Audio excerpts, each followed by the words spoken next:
Galera, estamos aqui mais um dia e hoje a gente vai fazer a leitura de um livro, é, ainda dentro do propósito do jejum de Daniel, ainda dentro desse propósito de 21 dias, a gente vai fazer a leitura do livro de Esté. É, por que o livro de Esté? Porque a gente vai ver também que Esté foi uma jovem que foi consagrada ao Senhor, uma jovem em que se posicionou diante de um contexto e que através do jejum ela também pôde acessar lugar, ela também pôde vencer um grande desafio. Então, esses foram os pontos principais que me chamaram a atenção do livro de Esther e também porque é, não sei se vocês ainda estão lembrados que no livro de Daniel a gente tem uma pequena referência a respeito do rei Xerxes, o rei Assuero. Então, é até uma forma da gente dar continuidade a esse contexto histórico, aproveitando esse contexto histórico, dar continuidade. Então, a gente ainda está no propósito de Daniel, a gente ainda está no jejum das 21 dias, das 3 semanas, mas como finalizamos o livro de Daniel, vamos agora ler Esther e aprender com a história dela, como se posicionar, como vencer batalhas, como vencer guerras que aos nossos olhos parecem ser tão desafiadores, parecem ser tão impossíveis, através do jejum, através da intercessão, através do coração quebrantado diante do Senhor. Então a gente vai conhecer a história de Esther, vai conhecer um pouco mais sobre quem era ela e como que ela se posicionava. E é isso, gente. Eu ainda peço orações, que você me inclua nas suas orações, que você inclua a minha família, suas orações. Eu creio que o Senhor ele está no controle de tudo. O Senhor ele está no controle da minha casa, o Senhor está no controle da minha família e o Senhor ele é poderoso para fazer o que para mim é impossível. Então, só vamos orar, pedir para que o Senhor ele manifeste o seu poder e que o Senhor venha realizar a sua vontade também, porque a vontade do Senhor ela é boa, perfeita e agradável. Então, sabemos que todas as dificuldades que se levantam em nossas vidas, elas convergem para um único propósito, para uma única finalidade, que é a exaltação e, e a glorificação do nome do Senhor. Então, eu tenho descansado, tenho aprendido a descansar, porque quando a gente não tem o que fazer, a gente tem que descansar, porque a gente entende que todo o poder, todo o controle está nas mãos do Senhor.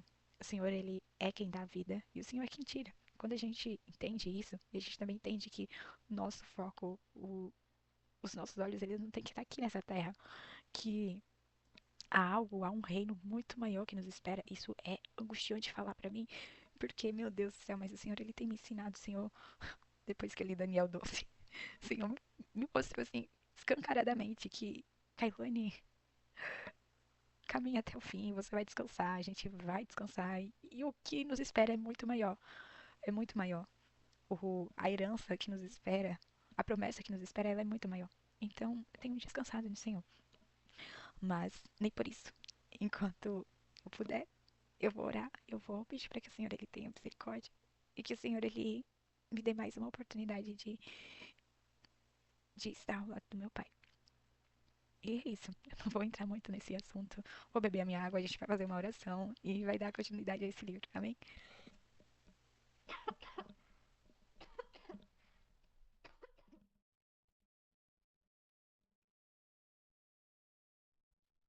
Então vamos lá. Vamos orar, clamar ao Senhor, apresentar os nossos pedidos de oração, os pedidos de oração, os nossos desejos, os nossos sonhos, as nossas súplicas, que a gente listou há alguns dias atrás, há 14 dias atrás. E vamos apresentar todos eles ao Senhor, entregar completamente a nossa vida, o nosso ser ao Senhor durante esses dias. E então vamos lá. E convidar também, claro, o Espírito Santo para vir aqui nos auxiliar, abrir nossas mentes, tirar todo impedimento, tudo que vem tirar o nosso foco, a nossa atenção de ouvir e entender a palavra do Senhor. Amém? Então vamos orar. Senhor, meu Deus e meu Pai, nos colocamos novamente em Tua presença, Senhor. Quero Te agradecer por tudo que o Senhor tem feito em minha vida. Quero Te agradecer, Senhor Deus, por tudo quanto o Senhor tem realizado. Obrigada por Tua graça, obrigada por Teu cuidado, obrigada por Teu grande amor e pela Tua soberania, Senhor, em nossas vidas. Pai, nesse momento a gente tem nos consagrado, Senhor. A gente, durante esses dias, estamos nos consagrando diante de Ti. Temos rasgado os nossos corações, temos apresentado as nossas súplicas, Senhor, os nossos medos, os nossos anseios, os nossos sonhos, as nossas aflições, as nossas barreiras, Senhor. Temos apresentado tudo diante de Ti, pois cremos, Senhor, que só o Senhor tem poder. Aquilo que pra gente parece ser tão impossível, que parece ser tão distante, Senhor. cremos e apresentamos a um Deus todo-poderoso, Senhor. Nós conhecemos a Tua palavra, podemos ver quão grande e quão extraordinário o Senhor é. Pai, manifesta o Teu poder em nossas vidas. Pai, novamente eu te peço experiências reais contigo, Senhor. E eu tenho percebido, Senhor, que muitas vezes essas experiências reais, elas vão ser doloridas, Senhor. Elas vão machucar, elas vão nos ferir.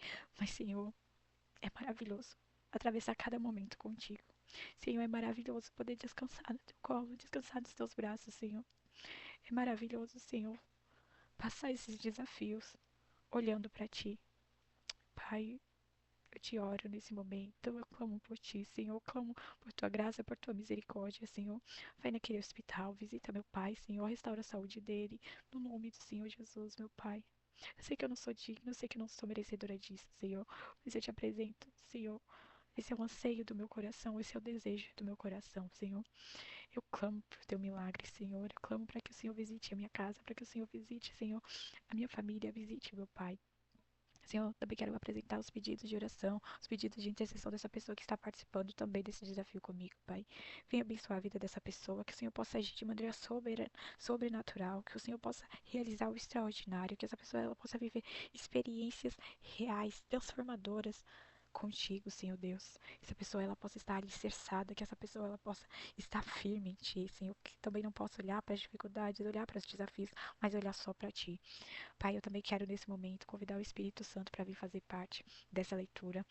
Que o Espírito Santo possa abrir a minha mente, abrir os meus olhos, abrir a minha visão, possa me dar discernimento para compreender e para falar da Tua palavra com simplicidade, com sabedoria. Pai, me auxilia na Tua palavra. O Senhor conhece as minhas limitações, o Senhor conhece as minhas dificuldades, por isso eu te clamo. Vem aqui, Senhor. Espírito Santo de Deus, vem aqui nesse momento. Me ajude a compreender, me auxilie, me ensine a tua palavra. E assim eu te oro e te peço no nome do Senhor Jesus. Amém. Amém.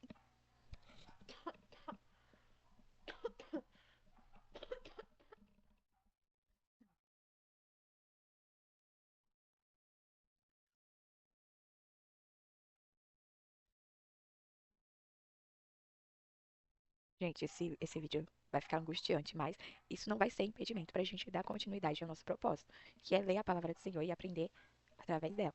Amém? Eu peço perdão pela minha voz, mas eu gostaria muito de estar em melhores condições, mas eu não posso parar. Eu não posso parar de fazer isso. Eu não posso parar de falar do nome dele. Eu não posso parar esse propósito. Porque falta muito pouco pra gente finalizar. E eu não vou desistir. Eu sei que a gente vai viver coisas extraordinárias depois que esse propósito finalizar. E durante ele também, porque eu tenho total ciência, eu tenho total certeza que o Senhor ele está se manifestando, que o Senhor ele está se movendo. O Senhor ele já está trabalhando. Amém? Então vamos lá, vamos fazer a leitura do livro de Esté, capítulo 1 e também capítulo 2, para a gente poder tirar o atraso, que eu perdi um dia de, de gravar o vídeo, mas vamos compensar agora. Esther, capítulo 1. Destituição da rainha Vasti. Isso foi o que aconteceu no tempo de Xerxes, variante persa do nome Assuero, que reinou sobre 127 províncias, desde a Índia até Cush. Naquela época, o rei Xerxes reinava em seu trono na cidade de Suzã. No terceiro ano de seu reinado, deu um banquete a todos os nobres e oficiais, no qual estavam presentes os líderes militares da Pérsia e da Média, os príncipes e os nobres das províncias. Durante 180 dias, ele mostrou a enorme riqueza do seu reino e o esplendor e a glória de sua majestade. Terminando esses dias, o rei deu um banquete de 7 dias, no jardim interno do palácio, para todo o povo que estava na cidadela de Suzã, dos mais simples aos mais importantes. O jardim possuía forrações em branco e azul, presas com cordas de linho branco e púrpura, ligadas por anéis de prata e colunas de mármore. Tinha divãs de ouro e de prata em um piso de mosaico de pórfiro, mármore, madrepérola e outras pedras preciosas. Eita. Pela generosidade do rei, o vinho real era servido em grande quantidade, em diferentes taças de ouro.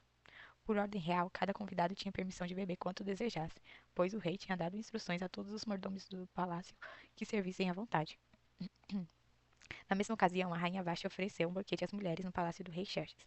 No sétimo dia, quando o rei Xerxes já estava alegre por causa do vinho, ordenou aos 7 eunucos que o servissem: Meumã, Biztá, Arbona, Bigtá, Bagtá, Zetá e Cacas, que trouxessem à sua presença a rainha Vashti, usando a coroa real, a fim de exibir aos seus súditos e aos nobres a beleza dela, pois era de fato muito bonita. Quando, porém, os oficiais transmitiram a ordem do rei à rainha Vashti, esta se recusou a ir e o rei ficou furioso e indignado. Como era costume o rei consultar especialistas em questão de direito e justiça, ele mandou chamar os sábios que entendiam os tempos, e que eram muito amigos do rei, Carcenas, Setar, Adamata, Tarsis, Meres, Macena e Memucã. Eles eram os 7 nobres da Pérsia e da Média, que tinham acesso direto ao rei e aos mais importantes do reino. O rei lhes perguntou: de acordo com a lei, o que se deve fazer, rainha Vashti? Ela não obedeceu à ordem do rei Xerxes transmitida pelos oficiais. Então Memucã respondeu na presença do rei e dos nobres: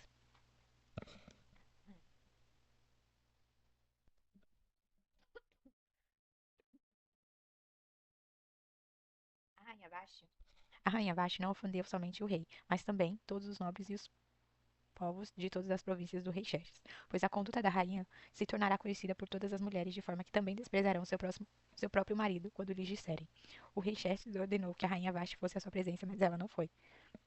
Hoje mesmo, as mulheres persas e medas da nobreza que ficarem sabendo do comportamento da rainha responderão da mesma maneira a todos os nobres do rei. Isso provocará desrespeito e discórdia sem fim. Por isso, se for do agrado do rei, que ele emita um decreto real e que seja incluído na lei irrevogável da Pérsia e da Média, determinando que Vashti nunca mais compareça à presença do rei Xerxes. Também dê o rei a posição de rainha a outra que seja melhor do que ela. Assim, quando o decreto real for proclamado em todo o imenso domínio, todas as mulheres respeitarão seu próprio marido, do mais simples ao mais importante. O rei e seus nobres aceitaram de bom grado o conselho, de modo que o rei pôs em prática a proposta de Memucã. Para isso, enviou cartas a todas as partes do reino, a cada província e a cada povo na sua própria escrita e na sua própria língua, proclamando que todo homem deveria mandar na sua própria casa e falar na língua do seu povo.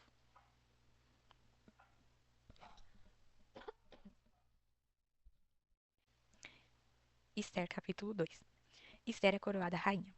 Algum tempo depois, quando cessou a indignação do rei Xerxes, ele se lembrou de Vashti, do que ela havia feito e do que ele tinha decretado contra ela. Então, os assistentes pessoais do rei sugeriram que se procurassem belas virgens para o rei, e que ele nomeasse comissários de cada província do seu reino para trazerem todas essas lindas moças ao harém da cidadela de Suzã. Elas estariam sob os cuidados de Egai, oficial responsável pelo harém, e deveriam receber tratamento de beleza. A moça que mais agradasse ao rei seria rainha no lugar de Vashti. Esse conselho agradou ao rei e ele o pôs em ação. Nesse tempo vivia na cidadela de Suzã um judeu chamado Mardoqueu, da tribo de Benjamim, filho de Jair, neto de Simei e bisneto de Quis. Ele fora levado de Jerusalém para o exílio de Nabucodonosor, rei da Babilônia, entre os que haviam sido levados prisioneiros com Joaquim, rei de Judá. Mardoqueu tinha uma prima chamada Radassa, que havia sido criada por ele, por ser órfã de pai e mãe. Essa moça, também conhecida como Esther, era atraente e muito bonita. Mardoqueu a havia tomado como filha quando o pai e a mãe dela morreram. Quando a ordem e o decreto do rei foram proclamados, muitas moças foram trazidas à cidadela de Suzã e entregues aos cuidados de Egai. Esther foi também trazida ao palácio do rei e confiada a Agai, encarregado do harém. A moça lhe agradou e ele a favoreceu, apressando-se em providenciar tratamento de beleza e comida especial para ela. Designou-lhe 7 moças escolhidas do palácio do rei e transferiu-a com suas jovens para o melhor lugar do harém. Esther não tinha revelado a que povo pertencia, nem a origem de sua família, pois Mardoqueu a havia proibido de fazê-lo.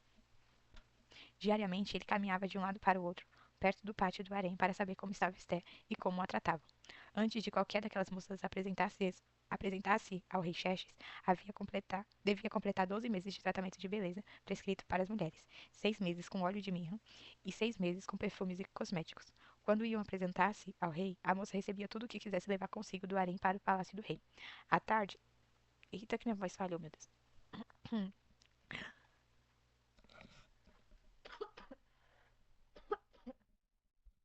Misericórdia. Jesus. À tarde ia para lá e de manhã voltava para o segundo harém, que ficava sob os cuidados de Sasgás, oficial responsável pelas concubinas. Ela não voltava ao rei, a menos que ele se agradasse dela e fosse convocado pelo nome. Quando chegou a vez de Esther, filha de Abiail, tio de Mardoqueu, que a tinha adotado como filha, ela não pediu nada além daquilo que Egai, oficial responsável pelo harém, sugeriu. Esther era favorecida por todos os que a viam. Ela foi levada ao rei Xerxes à residência real no 10º mês, o mês de Tebete, no 7º ano de seu reinado. O rei gostou mais de Esther do que de qualquer outra mulher. Ela foi favorecida por ele e ganhou a sua aprovação mais do que qualquer outra das virgens. Então colocou nela uma coroa real e a tornou rainha no lugar de Vashti. O rei deu um grande banquete, o banquete de Esther, e todos os seus nobres e oficiais. A todos os seus nobres e oficiais. Proclamou feriado em todas as províncias e distribuiu presentes com a generosidade digna de um rei. Mardoqueu descobre uma conspiração. Quando as virgens foram reunidas pela segunda vez, Mardoqueu estava sentado à porta do palácio real. Esther havia mantido segredo sobre seu povo e a origem de sua família, conforme a ordem de Mardoqueu, pois continuava seguindo as instruções dele, como fazia quando ainda estava sob a sua tutela. Um dia, quando Mardoqueu estava sentado à porta do palácio real, Bigtan e Teres, dois dos oficiais do rei que guardavam a entrada, estavam indignados e conspiravam para assassinar o rei Xerxes. Isso é importante. O plano, porém, chegou ao conhecimento de Mardoqueu, que o revelou a rainha Esté e que, por sua vez, passou a informação ao rei em nome de Mardoqueu.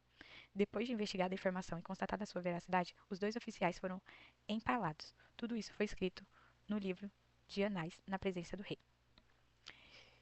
Então, gente, o que a gente vê aqui no livro de Esté? Primeiro, a gente vê que o rei Xerxes, ele faz um grande banquete e convida desde as pessoas mais simples até as pessoas mais importantes da sociedade e faz um banquete enorme. Nesse banquete ele começa a exibir todo o seu poder, todas as suas obras e também ele gostaria de exibir a sua rainha. Ele gostaria de exibir a sua companheira. No caso era Vashti. Mas Vashti, ela decide não ir à presença do rei. Ela não queria aparecer. E isso foi como um descaso para Xerxes. Isso foi como um desacato à autoridade real. E ele vai e consulta aos sábios ali e pergunta o que eu faço diante dessa situação. Porque nesse momento a gente acaba entendendo aqui no texto que se esse momento ele viesse a conhecimento do público, é, a autoridade masculina, a autoridade do homem, ela seria desvalorizada. A moral do homem, ela seria desvalorizada. Então, eles, para contornar essa situação, falam assim: olha, rei, crie um decreto, cadê? Crie um decreto que seja incluído na lei irrevogável da Pérsia e da Média, determinando que Vashti nunca mais compareça à presença do rei Xerxes. Então, crie um decreto que a rainha não pode mais aparecer é, na sua frente e que no lugar dela constitua outra rainha. Então, Xerxes ele é orientado a substituir a rainha Vashti por outra rainha.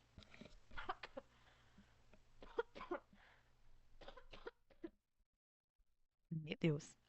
Jesus. Nossa, minha. Ai, tá doendo. Mas enfim.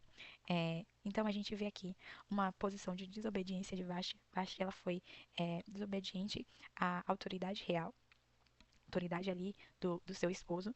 E diante disso, diante do contexto cultural, diante do contexto social, diante de toda a influência do rei, para não haver uma desmoralização da sua palavra, ele então emite um decreto que a rainha seria destituída, haveria substituição dela, que ela nunca mais aparecesse na frente dele.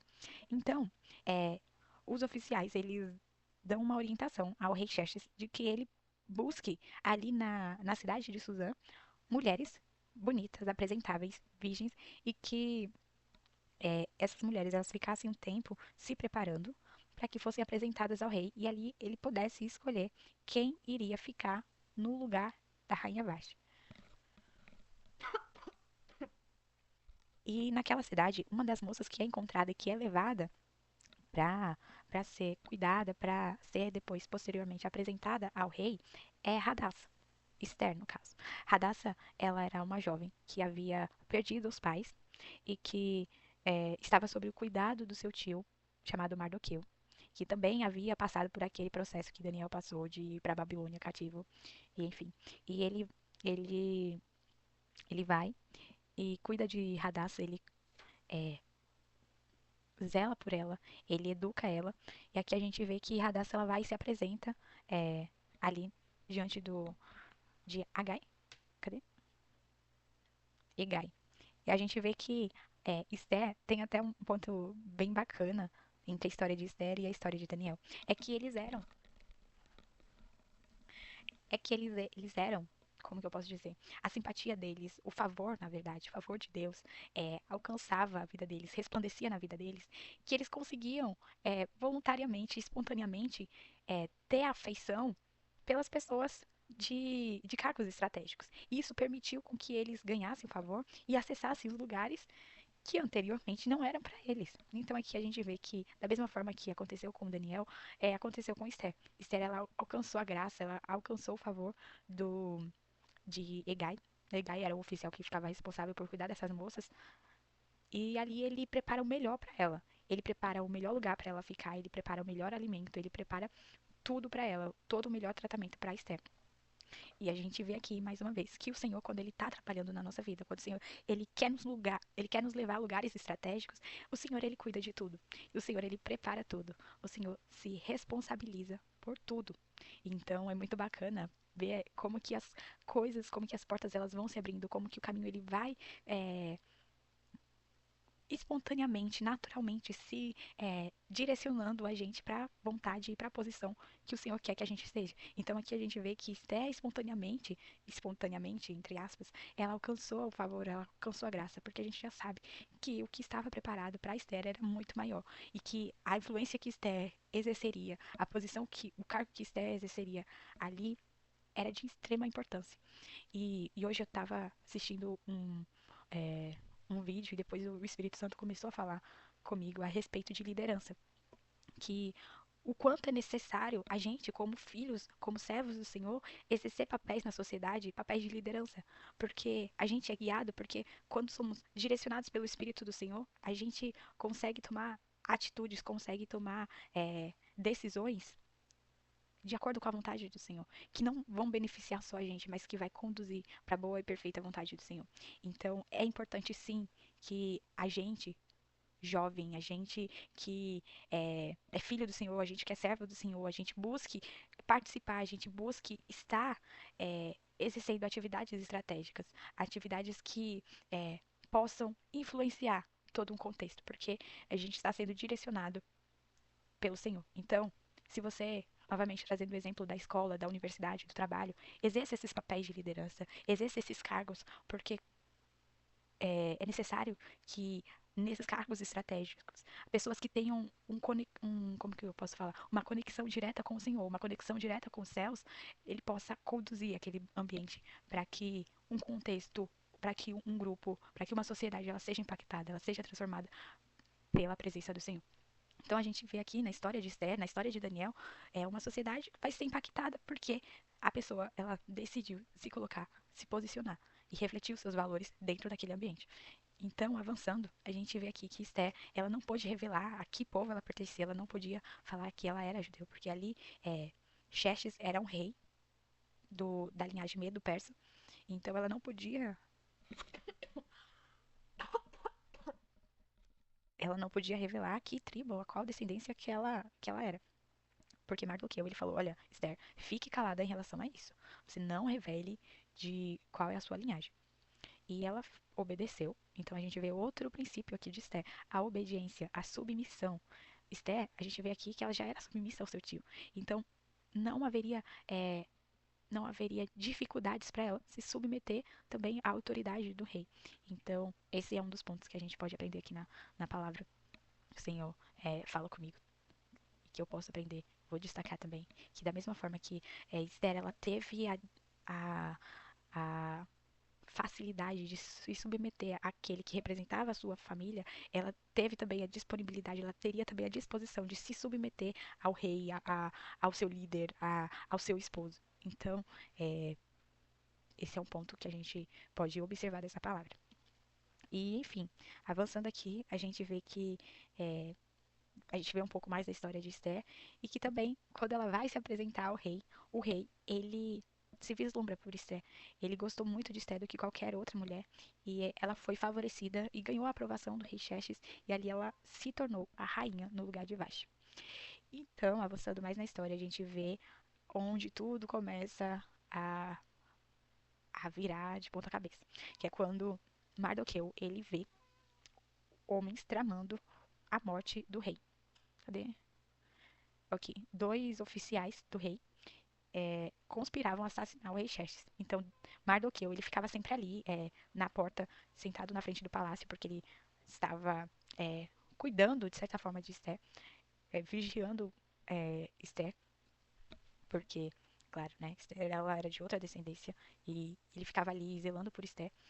Então ele, eita, que voz foi essa que saiu? Meu Deus do céu, minha voz tá, Jesus, me ajuda. Então ele vê esses homens conspirando contra Xerxes e ele vai e avisa a Esther. Esther, olha, estão tramando contra o rei. Esther vai lá e conta ao rei que estavam tramando a morte dele. Eles investigam essa informação, de fato, esses homens eles estavam tramando, conspirando contra o rei. E então essa atitude de Mardoqueu, ela é anotada lá no livro dos Anais. E depois a gente vai ver como que essa anotação foi importante. Então, eu vou destacar aqui esses pontos, esses tópicos, mas para esse vídeo não ficar tão longo, porque a gente fez a leitura de 2 capítulos, depois eu vou compartilhar para vocês.